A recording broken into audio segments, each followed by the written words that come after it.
So we start the show with this bombshell really out of America last night, which is 20,000 pages of documents from Jeffrey Epstein's estate have been published, and they relate to some very interesting things and people. Just your first thought, Claire, when you hear the news and it says Epstein, treasure trove, documents, Trump, what do you think? Victims. Yeah. And, those poor girls that were enslaved and trafficked. That is my first instinct, is to think of those, and then repulsion. All right, well, I'm glad you said that, because it's very important not to lose sight of them at any point. But let's just have a look at what we think we now know this morning. So essentially, we're going back to imagining here Epstein sitting at his computer, and everything was on the computer, and now they've managed to somehow excavate 20,000 documents from this computer. Obviously, he's gone, he's dead, but the emails are all there and they'll be there forever. And they were today looking at him, at Mandelson, former British politician, Trump, kind of electrical presence here, Prince Andrew in that smug, mateless interview, and Ghislaine Maxwell as well. So they're all mentioned. There she is. She's in jail. They're all mentioned. And it's difficult to take 20,000 emails and go in and look and say, these are the ones. But this morning, people are focusing on just a few. So let's have a look at the kind of thing that we're looking at. This is Michael Wolff, a journalist. Start at the bottom. This is before Trump's first election.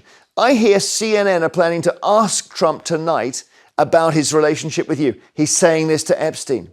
Epstein says, if we were able to craft an answer, what should it be? Wolff says you should let him hang himself. If he says he hasn't been on the plane or to your house, that gives you a valuable PR and political currency. You can hang Trump in a way that potentially generates a positive benefit, or if it really looks like he could win, you could save him generating a debt. So they're basically giving a sort of a strategy to help Epstein. This is Epstein now saying he's crossed. Mar-a-Lago, Trump's hotel, he said he asked me to resign. I was never a member at Trump's Mar-a-Lago. Of course he knew about the girls. That's important. Now we have Epstein to one of his friends, and you've got this quite a long conversation here, backwards and forwards, about the accusers. And this is really, really nasty. So I'm just going to go up to the top here. This is Epstein saying a great opportunity has arisen. Just like the headlines of a hotel maid now proven to have lied in the Strauss-Kahn case, the girl who accused Prince Andrew can also easily be proven to be a liar. That's obviously Virginia Giuffre. I think Buckingham Palace would love it. You should task someone to investigate the girl who's caused the Queen's son all this aggro. I promise you she's a fraud. This is horrible, given what Claire just said about the victims. You and I will be able to go to Ascot for the rest of our lives. I know there's a public police report that no one has had the courage to publish, as they do not want to be seen attacking a victim, inverted commas, but being falsely accused will be the new headline. So he's plotting here, Epstein, how do I discredit Virginia and others? Now we have the involvement of Mandelson, whose birthday it is. Epstein says, you're 63, you made it. Mandelson says, I've just made it. I've decided to extend my life by spending more of it in America. Jeffrey says, in the Donald White House? Mandelson says, what's that? And Jeffrey, because he hasn't been elected yet, says, with Trump. You are right, by the way, about staying away from Andrew, Prince Andrew as he was. Then we have Ghislaine, Jeffrey to Ghislaine, I want you to realize the dog that hasn't barked is Trump. So-and-so spent hours at my house with him. He's never once been mentioned. Ghislaine says, I've been thinking about that. So you have this entanglement of Mandelson and Andrew and Trump, all of them. My God, it is dark, Kevin. It's incredibly dark, and it is. It's an insight into a very wealthy, powerful, sordid world where they thought they could be immune and do whatever they like. And you mentioned victims, survivors, and being repulsed by it. I share that. And I also think justice. I think finally we need to see all of the evidence. It all needs to be published. And Trump, when he wasn't in the White House, would say everything would be published. His Attorney General, Pam Bondi, said, she'd seen a list of all the people involved with Epstein now claims it doesn't exist. Get it all out there. Why doesn't Trump get it all out there?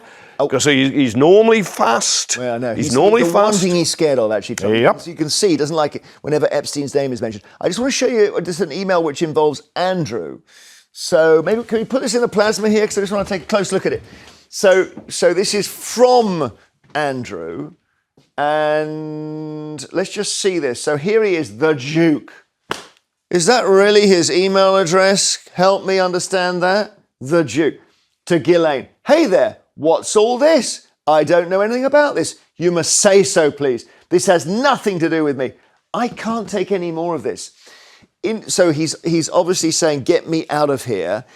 Interestingly, we now understand from other things in these documents that the photo with Virginia was a real photo. We sort of knew that anyway.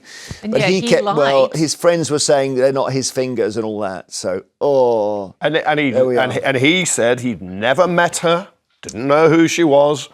Well, it's possible he couldn't remember her having had sex with her. I mean, that's the terrible story here. If it's true that he's had sex with thousands of women, I don't know. And for her to have taken her own life this year as well. The whole thing is It's never... Do you know what happened last night that was amazing? Is that reporters went to Buckingham Palace and said, what's your comment on this? And they said, he's nothing to do with us. And they said, you need to ask Mr. Mountbatten Windsor about that. So they've completely gone like that.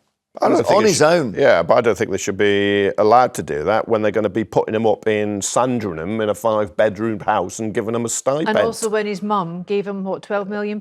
Yeah. Well, and we might add his daughters are princesses. Yeah. And there's something feels a bit wrong there. Yep. Because he insisted on it, whereas beautiful, wonderful Princess Anne never asked for Zara Phillips to be a princess. No. She's living an ordinary life. No. Anyway, we mustn't get cross about it, but it's so horrible, Kevin. I think we should get cross, actually. Because I really think it's so horrible, and there's been such a cover-up for so Well, I feel so I long. shouldn't get cross because I'm the presenter. When are we going to find out the truth of all this? Of course, because Trump's in the White House, that part of it is going to be curtained off for a while, I suspect. After the